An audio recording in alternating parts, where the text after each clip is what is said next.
السلام عليكم ورحمة الله وبركاته. أهلا بكم، يا رب تكونوا جميعا بخير.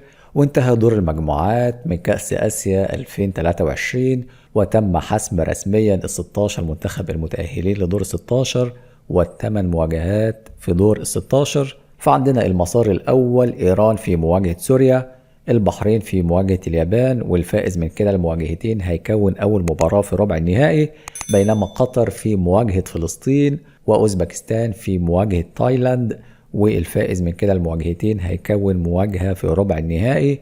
بينما على الجانب الثاني طاجستان في مواجهة الإمارات، والعراق في مواجهة الأردن، والفائز من كلا المواجهتين هيتواجهوا في ربع النهائي.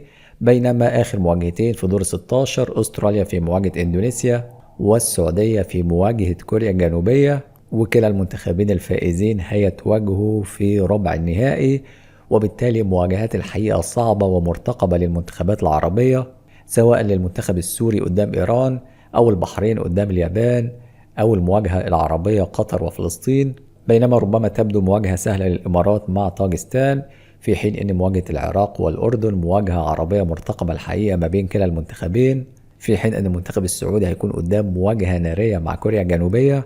يا ترى ايه توقعاتكم للثمان منتخبات اللي هيتأهلوا من دور ال 16 لربع النهائي؟ وايه فرص المنتخبات العربية في ظل المواجهات النارية المرتقبة ديت؟ واللي كان دور المجموعات شهد مفاجآت مختلفة وكمان للمنتخبات العربية. فنتمنى ان شاء الله كل التوفيق للمنتخبات العربية في مواجهاتها في دور ال 16.